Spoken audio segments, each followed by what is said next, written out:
কান নুজুম, আমার প্রত্যেকটা সাহাবায়ে কেরাম হলো সুপারস্টার, আমার প্রত্যেকটা সাহাবায়ে কেরাম হলো সুপারস্টার। বিআইহিম ইকতাদাইতুম ইহতাদাইতুম, তোমরা যার অনুসরণ করো না কেন তোমরা হেদায়েতের উপর চলতে পারবে, হেদায়েত পাবে, তোমরা হেদায়েত পাবে। রাসূলুল্লাহ সাল্লাল্লাহু আলাইহি ওয়াসাল্লামের বাণী থেকে বোঝা যায় সাহাবায়ে কেরাম উম্মতের জন্য অনুসরণযোগ্য, অনুকরণযোগ্য।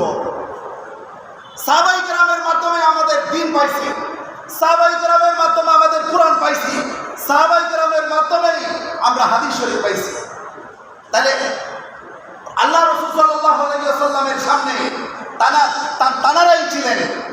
আল্লাহ রাসূল সাল্লাল্লাহু আলাইহি ওয়াসাল্লাম কি আমল করতেন, এই যে ওযু কিভাবে করতেন, নামাজ কিভাবে পড়তেন, কুরআন তেলাওয়াত কিভাবে করতেন, এরপরে কিভাবে দরস দিতেন, সবগুলো সংরক্ষণ করেছেন তারাই।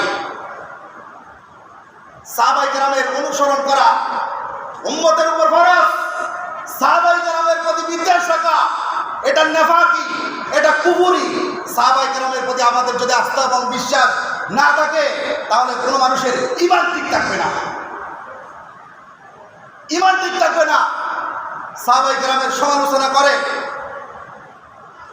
আমাদের সমাজের মধ্যে এক জাতি আছে, সাহাবায়ে কেরাম সত্যের মাপকাঠি নয়, সাহাবায়ে কেরাম উম্মতের জন্য মডেল নয়, রূপরেখা নয়।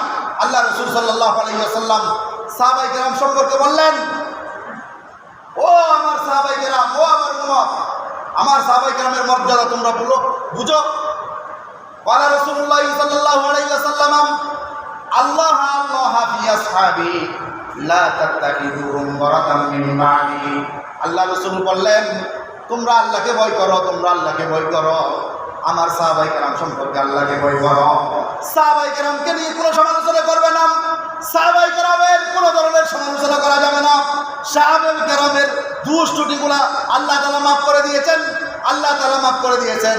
তারা প্রত্যেকটা সাহাবায়ে কেরাম হলো জান্নাতি, প্রত্যেকটা সাহাবায়ে কেরামের জন্য মাগফিরাতের ব্যবস্থা, প্রত্যেকটা সাহাবায়ে কেরাম সত্যের মাপকাঠি। এটা আহলে সুন্নাহ ওয়াল জামাতের আকীদা। যারা সাহাবায়ে কেরামকে নিয়ে কটূক্তি করবে, বিশেষ করে হযরত মুআবিয়া রাদিয়াল্লাহু তাআলা নিয়ে কটূক্তি করবে, তাদের সাথে আমাদের কোনো সম্পর্ক নাই।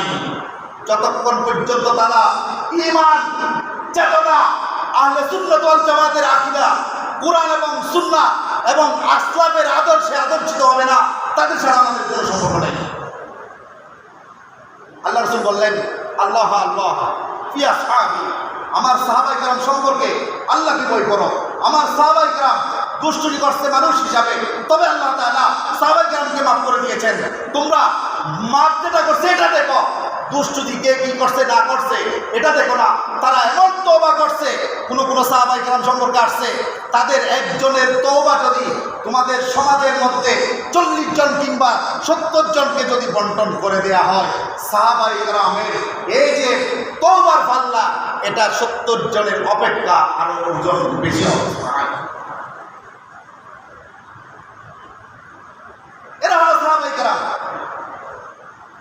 সাহাবায়ে কেরামের মধ্যে সবচেয়ে বড় সাহাবী হলো আফদালুল বাশার বা'দাল আম্বিয়া আবু বকর সিদ্দিক রাদিয়াল্লাহু তাআলা। সাহাবায়ে কেরামের মধ্যে সবচেয়ে বড় সাহাবায়ে কেরাম হলো হযরত আবু বকর সিদ্দিক রাদিয়াল্লাহু